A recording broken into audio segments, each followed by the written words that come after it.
On est mercredi, les pistonnets sont de retour et il est temps d'ouvrir un gros dossier. La filière Red Bull, où en est-elle? Et surtout, tout le monde veut prendre la place de Sergio Pérez, c'est le constat. Mais qui peut vraiment y prétendre? Hamza Rahmani d'un côté, Monsieur Brice Germain de l'autre.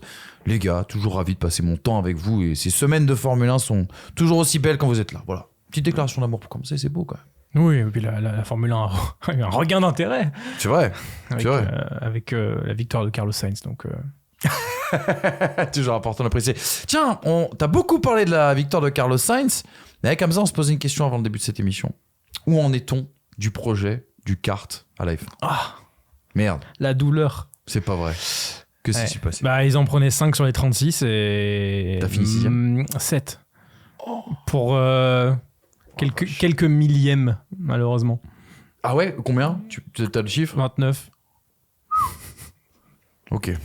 Non, si on peut pas parler de ça. T'as douché ma semaine là. Ouais, moi j'avoue que j'avais préparé les tifos et les confettis. Non, mais en plus, pour aller voir ça au Grand Prix de France c'est sur historique. l'avant-dernier tour de la session que le gars passe devant. Non, le dernier, je suis bête parce que le chrono est déjà à 0. D'accord. Et du coup, je regarde les drapeaux à damier sur le classement et je me dis, tous ceux qui sont devant, ils ont passé le drapeau. Enfin, tous ceux qui jouent en guillemets. Et il y a quelqu'un qui était 8 ou 9 dans le classement qui a fait ch'ta comme ça, j'étais là. Non, j'ai vu le faire et au début je l'ai pas vu et à la fin je me dis ça doit passer, alors faut plus que je fasse la pesée derrière pour voir et c'est bon. Et c'est pas passé et j'étais là genre non mais il y a lui qui est passé. Mais tout ça, il était 9e au classement. J'ai pas compris. Et je me suis fait avoir. On salue quand même la magnifique initiative, c'est l'AGS. C'est AGS qui permet à n'importe qui de s'inscrire pour aller faire une session de location de karting. Si tu es dans les 5 meilleurs, tu passes en kart Rotax, là où j'étais. Ouais. Si tu es dans les 5 meilleurs du kart Rotax, alors il faut connaître la piste, il faut connaître un peu, parce que du coup il commence à y avoir un peu de niveau. Tu passes en F4 et après tu as tes quarts de finale, demi-finale, finale. Et le gagnant remporte un baquet de F1. Au Grand Prix de France historique. Magnifique. Donc voilà, ça serait passé au RKC, je serais sûrement passé. Ça s'est passé en Gerville, je suis pas passé. Bref, il y a un peu de loterie aussi, mais il y avait pas mal de talent en Rotax, donc à mon avis derrière ça va pousser en quart de finale. Le 30 mars, c'est au Luc. Je crois. C'est dans le Var où les F4 vont rouler. Bon, on reviendra plus fort en 2025 avec un Brice Germain. Mais je serai quand même au Grand Prix de France historique. Encore plus fort, et il sera au Grand Prix de France historique. On vous en parlera après le Grand Prix du Japon. Tu sais qu'Adrien Newey va rouler au Grand Prix de Monaco historique. Bref, ne perdons pas de temps, mais c'est l'information quand même que je voulais vous donner. Avec Zach Brown. Ouais, Carlos, pardon. Ça, c'était Brett Vasseur. On va lancer un grand débat, les gars. On l'a dit, on va se poser la question de savoir si Pérez est vraiment hors de danger en 2024. On va se poser la question de savoir s'il peut même, pourquoi pas, prolonger en 2025, voir quelles sont les options aujourd'hui pour Red Bull, et puis où on en est de la jeune filière des jeunes, la jeune filière de la Red Bull Academy, pardon. Mais juste avant, notre producteur, Thomas Dufan, a un message pour vous. N'oubliez pas que Winamax est sponsor de cette émission et que, grâce à First Team, vous pouvez aussi également parier, mais faites-le bien évidemment toujours avec modération, voilà, pour s'amuser. Comme tu le sais, nous sommes soutenus par Winamax, donc viens jouer avec nous sur tes sports préférés. Si tu aimes les courses automobiles et la Formule 1, ça se passe chez les copains de Winamax. En collaboration avec Wina, nous avons cette offre de bienvenue avec le code FT10 et le lien en description. Lors de ton premier dépôt, tu es automatiquement remboursé jusqu'à hauteur de 100 € et on t'ajoute même 10 balles en bonus. Important, le jeu est strictement interdit aux mineurs et peut comporter des risques, donc on ne joue que des sommes que nous sommes prêts à perdre. Voilà, le pari sportif, Winamax, surtout notre commanditaire winamax.fr pour retrouver bien sûr toutes les informations. On passe au débat les gars, on parle Formule 1, on parle Red Bull, on parle Académie, on parle futur. Jingle mon polo. Sergio Pérez est-il hors de danger en 2024 ? On va commencer avec ce premier tableau, les gars. Pérez a commencé cette saison sous pression. On lui promettait l'enfer, on lui promettait même le fait d'être mis à la porte à la moitié de l'année. Depuis, il y a eu 2 P2 sur les 2 premières courses, une Red Bull, une RB20 plus en difficulté à Melbourne, et un Sergio Pérez qui a quand même terminé à plus de 30 secondes de Carlos Sainz. La nouvelle faillite, à côté de ça, il faut en parler, de Daniel Ricciardo. Et puis, Les deux cas de Tsunoda et Liam Lawson sont-ils véritablement envisagés pour prendre la suite d'un Sergio Perez qui serait défaillant dans cette Red Bull? Là, on peut commencer à avoir des doutes. Juste pour corroborer tout ce propos et ce tableau, eh bien, la déclaration de Helmut Marko. Vous savez que Helmut Marko ne parle qu'à un seul média, c'est Sky Germany. Et c'était juste avant le début du week-end. Helmut a dit « Sergio est dans une très bonne situation maintenant. Il a fait 2 très bonnes courses et est à la 2e place du classement. » En fait, la question de savoir qui devrait remplacer Perez ne se pose pas pour l'instant, mais il s'agit de l'avenir. Perez et Ricciardo ne sont plus les plus jeunes, compte tenu d'autres aspects. Un autre pilote pourrait être envisagé. Est-ce qu'il a au moins sécurisé cette place pour 2024, les gars, Sergio Perez? Je pense que ça va dépendre des performances de Ricciardo en 2024. Et des siennes bien sûr, mais si Perez lui-même sécurise cette 2e place et est régulièrement dans les talons de Max Verstappen, je vois pas pourquoi on l'enlèverait. D'autant qu'il est en fin de contrat, je vois pas l'intérêt de casser un contrat alors qu'il est en fin de contrat à la fin de l'année. Ça n'a pas d'intérêt. Par contre, si Ricciardo performe et que lui justement, au vu du fait que peut-être la Ferrari et la McLaren vont se rapprocher et que du coup l'écart qu'il y a entre Max et Perez peut du coup amener un écart de position à la fin. C'est-à-dire qu'on va peut-être plus avoir 1 et 2 à 20 secondes, mais 1 et 5 à 20 secondes. On ne sait pas. Ou à 30 secondes ou à 40 secondes. Et qu'à partir de là, Sergio Perez n'assure plus pour le constructeur. Ce qui a été le cas à Melbourne, mais c'est un épiphénomène, il va falloir voir sur la durée. Si Charles Leclerc sécurise cette 2e place au championnat, si Sainz est aussi à la lutte avec Perez, à ce moment-là, peut-être qu'on regardera ailleurs. Mais pour qu'on regarde ailleurs, il faut aussi qu'ailleurs ça performe.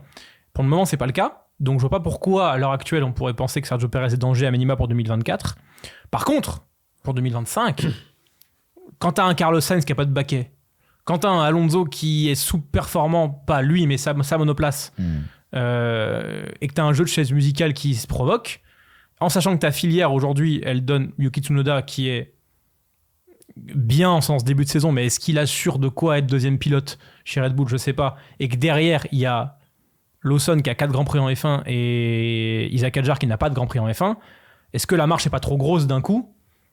Et Christian Horner l'a dit ce week-end, pour ce 2e baquet, on pourrait regarder à l'extérieur de la maison. Et il l'a dit... Ce que dit Helmut dans la décla. Là. Et il l'a dit après la course. Donc, l'extérieur de la maison, c'est peut-être l'ancien de la maison, Carlos Sainz. Tu as cité Sainz, Alonso, c'est tout? Chez les autres? J'ai manqué Alex Albon? Non.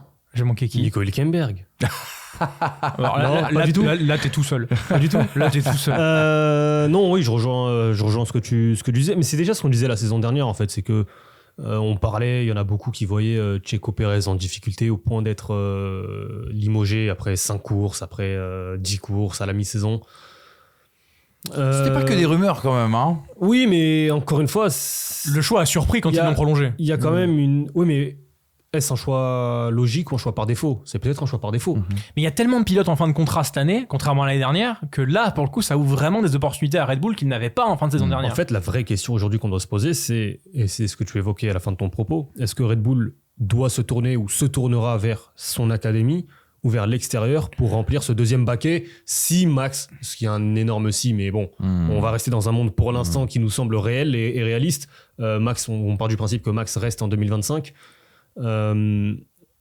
Effectivement, la question se pose parce que du côté de la filière Red Bull aujourd'hui, tu n'as peut-être pas ce pilote capable de performer aux côtés de Max, parce que encore une fois, c'est piloter chez un top team à côté de Max Verstappen. Et un top team avec les réglages de Max Verstappen, voilà, ça, avec la difficulté à Max Verstappen. Avec la difficulté que tu as à piloter la monoplace de Max Verstappen. Et on le voit, le pilote qui a le mieux réussi finalement, c'est un pilote d'expérience. Au-delà de académie, pas académie, c'est un pilote d'expérience qui s'appelle Sergio Pérez. Oui, donc si demain, allés chercher dehors aussi. Si demain tu vas aller chercher quelqu'un, genre Nico Hülkenberg, dans cette, par exemple, mais dans cette justement aspect-là, tu vas chercher des pilotes, je pense, d'expérience aussi. Nico Hülkenberg, Daniel Ricciardo, s'il redevient performant, prolonger Sergio Pérez, Carlos Sainz, ce sont des pilotes qui ont 100, 200, 300 grands prix en Formule 1, peut-être pas 300, et qui justement ont aussi cette, au-delà de l'aspect politique, ils seront peut-être plus facilement capables de s'adapter à une maniabilité de la monoplace qui ne correspond pas à leur pilotage naturel. On a parlé du cas de Daniel Ricciardo, c'était bien sûr lundi dans le débrief du Grand Prix d'Australie. Quelques réactions quand même de la part d'anciens pilotes devenus consultants. David Brabham notamment sur Fox Sports en Australie qui disait après la course comment va-t-il rivaliser avec Verstappen s'il ne peut pas prendre le dessus sur Tsunoda dans la même équipe. Très vite, la confiance dans le camp Red Bull en Daniel va rapidement se retourner contre lui. Et puis on a aussi également, alors je crois que je me suis trompé de photo, mais Guido van der Garde, lui aussi également ancien pilote, c'était sur le média néerlandais Viaplay qui diffuse notamment la Formule 1 aux Pays-Bas, qui dit: je pense que la pression est encore trop forte pour lui, d'une manière ou d'une autre, il n'en peut plus, je ne pense pas qu'il atteindra la fin de saison s'il continue comme ça. On évacue la question 2024. À voir quid de l'avenir de Daniel Ricciardo s'il devait être sorti avant la fin de saison, mais ça on aura les semaines pour revenir. Et puis Pérez, c'est juste un bon début de saison. Et puis Sergio Pérez, c'est un bon début de saison, donc voilà, tout à fait. Grâce à ce choix qu'il fait de s'adapter directement au réglage de Verstappen plutôt que de devoir s'y soumettre au bout de 5-6 courses. Et au final, le début de saison, il m'a l'air presque plus sain que les débuts de saison où il gagne, mais quand il gagne pas, il est vraiment à la rue. Et la saison dernière, le grossi au-delà des performances des autres pilotes, c'est Pérez va-t-il performer ou pas ? Aujourd'hui, il est performant, il a un contrat, comme tu le disais, aucun intérêt de l'écarter avant la fin de saison. Exactement. Vous avez commencé à parler de 2025, les gars. On regarde avec ce plateau. Voilà les différentes cartouches qui sont possibles aujourd'hui pour Red Bull. Prolonger Checo Pérez. Est-ce qu'il y a vraiment un monde où Checo Pérez prolonge en 2025 ? Carlos Sainz, Alex Albon, retour au Bercail, point d'interrogation. Fernando Alonso, enfin avec des ailes, parce que c'est un peu serpent de mer. Hein. Ça fait 10 ans qu'on en parle. Est-ce qu'un retour de Sébastien Vettel est illusoire, les gars ? Oui. David Coulthard. Mark Webber. Et faire monter un genou dans l'écurie mère. Non, je disais, un retour de Vettel est-il illusoire, parce que je vous rappelle qu'il va essayer la Porsche 963 qui va courir au Mans, qui pourrait être au Mans justement chez le constructeur Porsche. Moi, je pense que s'il revient, c'est chez Mercedes. Ça peut le revenir. Hein. Ouais, s'il revient, c'est chez Mercedes. Ouais, okay. je pense. Mais... D'accord. Tu ne reviendras pas.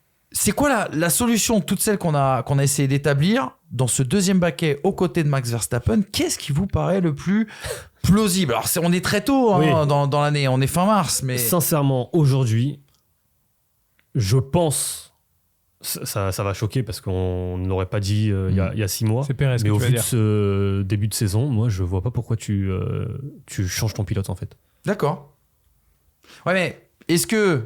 Reprenons l'excellente démonstration que vous faites à chaque fois sur, vous savez, la démonstration d'Alex Albon dans le podcast Beyond the Grid, je crois.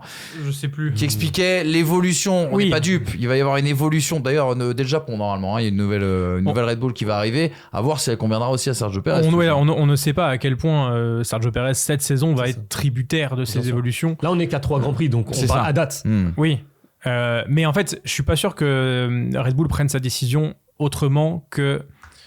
Enfin, je suis pas sûr que le prisme des performances de Sergio Pérez va vraiment être regardé pour 2025. Je pense que, à mon avis, il veut le changer.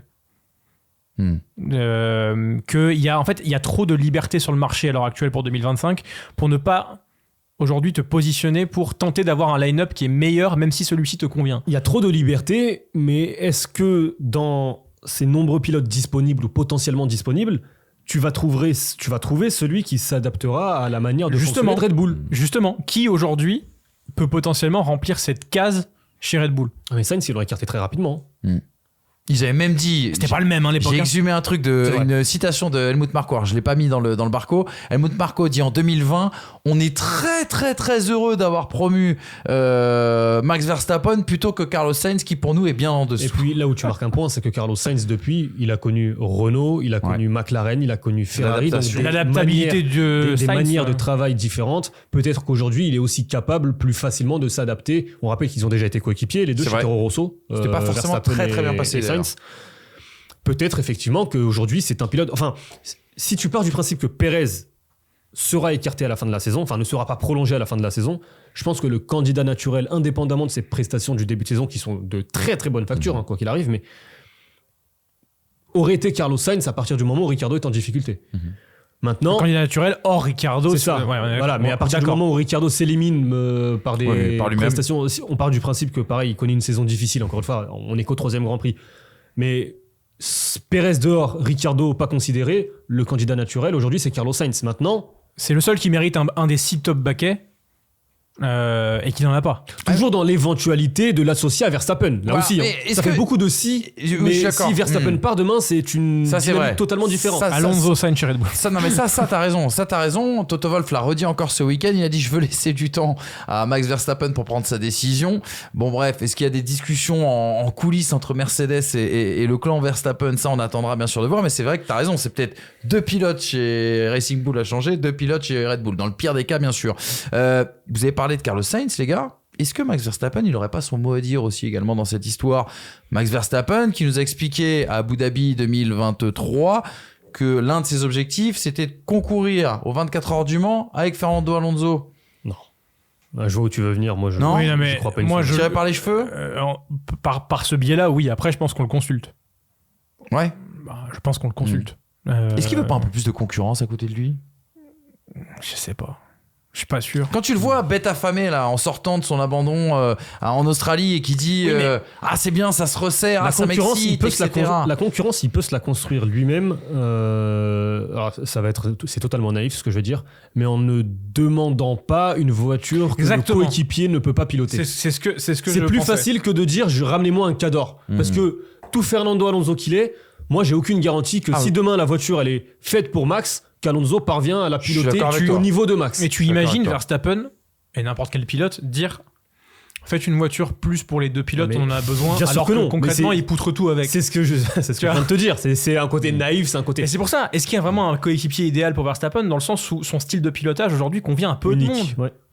Donc aujourd'hui la deuxième Red Bull, et c'est un débat qu'on a depuis 4 ans pour le coup, elle convient à Max Verstappen. Et du coup, c'est le deuxième pilote, c'est celui qui parviendra à mieux l'exploiter dans la mesure du possible face à la concurrence des autres écuries. Et on n'est pas en 2022. Là, tu as McLaren, tu as Ferrari, Aston et Mercedes, peut-être reviendront-ils un jour ou pas. Audi, alors là, on voit dans un moyen long terme. Est-ce qu'aujourd'hui, encore une fois, où se situe Red Bull? Le niveau de cette Red Bull, c'est ce qu'on dit depuis le début de saison, par rapport à Max, par rapport à Perez, est-ce qu'on est sur un entre-deux? Est-ce qu'on est plus Perez et c'est Max qui l'emmène à un top niveau? Mais le deuxième pilote, c'est pas un choix évident, à partir du moment où tu as un pilote si particulier comme Max. Exactement. Est-ce qu'il y a un homme qu'on pourrait pas retirer aussi également de la liste pour 2025? Yuki Tsunoda qui nous dit j'espère qu'ils me prendront en considération chez Red Bull Racing. Je veux montrer ma valeur en tant que pilote, également pour les autres équipes. Je veux montrer que je suis un vrai combattant. On n'y croit pas trop, Yuki Tsunoda. Bon, s'il met 90% des points de Racing Bull cette saison et que Racing Bull termine 6ème au championnat du monde des constructeurs grâce à Yuki Tsunoda, sans pétage de plomb, sans erreur massive. Si, hein. Oui, mais après, on en a vu des évolutions comme ça. C'est vrai, t'as raison. Max Verstappen au début de carrière, tcha-tcha. Hein. Donc, je pense que c'est possible. Après, est-ce qu'à côté de Max Verstappen, il convient aujourd'hui de mettre un jeune quand tu sais que tu l'as déjà fait 2 fois et que Albon et Gasly, ça a été très compliqué derrière de les replacer à un niveau à minima similaire que ce qu'ils avaient au moment où ils sont arrivés chez Red Bull. Donc, on le sait qu'aujourd'hui, mettre ces jeunes-là, notamment avec la voiture de Max Verstappen, tu butes la carrière en un sens, la première partie de carrière. Et Albon, il doit revenir chez Williams.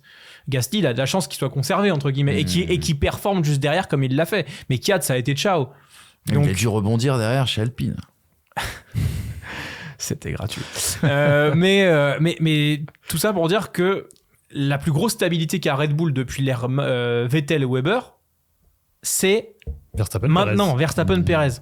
Donc si tu veux remplacer Perez, c'est sur un profil du même genre, je pense, mais avec peut-être des garanties supérieures de haut de tableau. Ce que Perez ne t'amenait pas. Perez, il avait une victoire, l'écurie la plus forte sur laquelle il avait roulé, c'était Racing Point, parce qu'on peut pas dire que McLaren en 2013 c'était vraiment une écurie forte à ce moment-là. Et puis j'étais en tout début de carrière. Sainz aujourd'hui te montre une progression qui t'amène à penser qu'il a les reins pour assumer un deuxième baquet Red Bull, dans le sens où on pensait même pas qu'il avait les reins d'assumer un baquet Ferrari.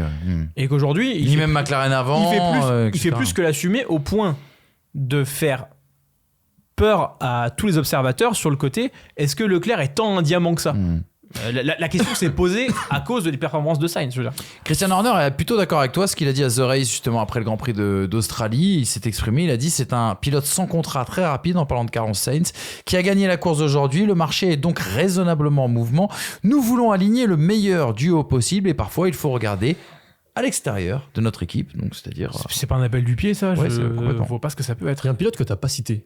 Tu vois. C'est vrai. T'as mis Vettel par exemple. Ouais, j'ai vu Vettel. Ouais. Lando Norris. Ah bah il est sous contrat.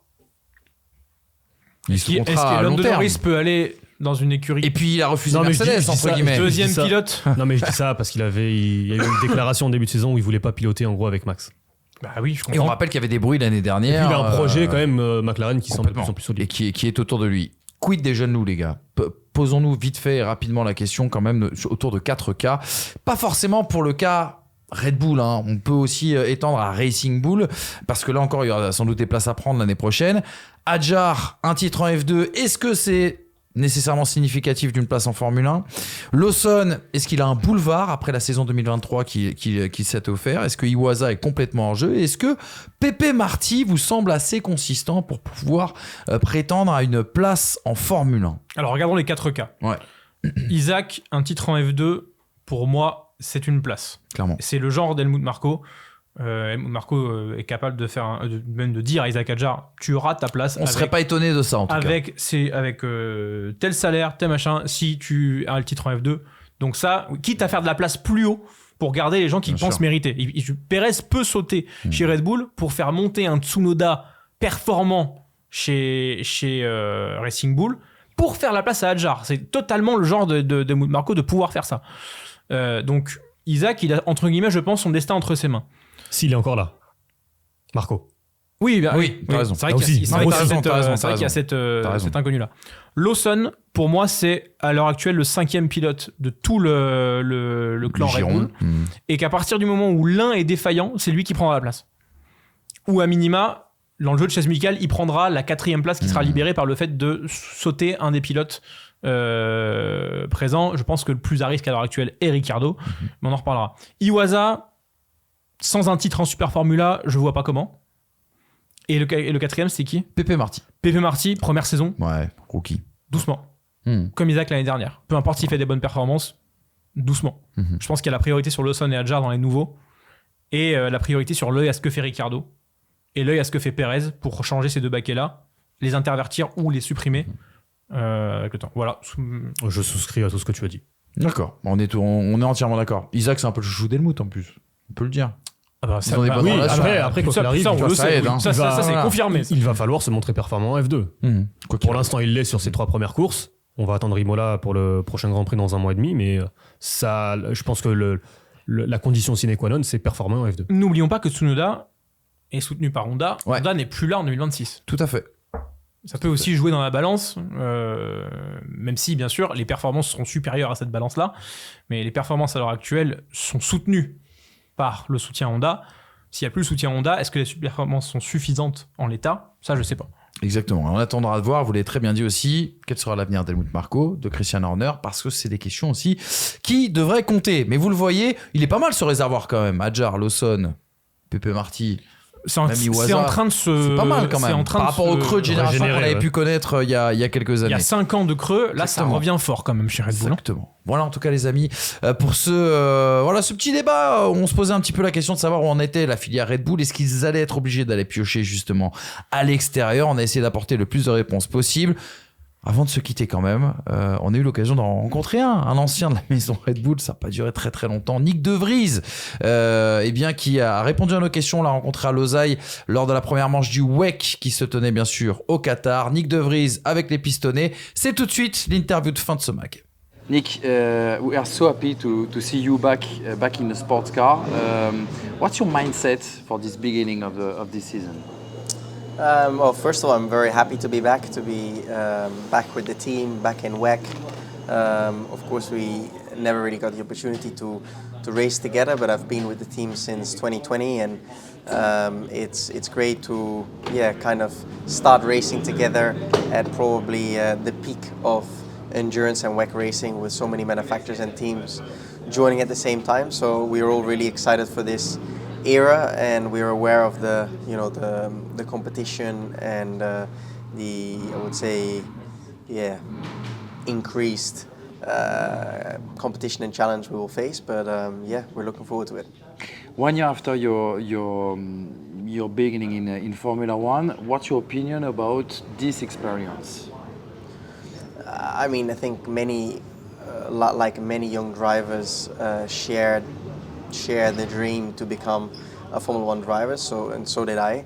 That was something I dreamed of for many years. So I think it was natural to pursue that and to take the opportunity. And it didn't quite work out for various reasons, and it ended prematurely. And now I'm back to where I was, and in a very good place, in a nice environment, and a good team. How did you build your confidence after this experience in Formula One? It's just an experience. I mean, of course, you can make it big, you can make it small.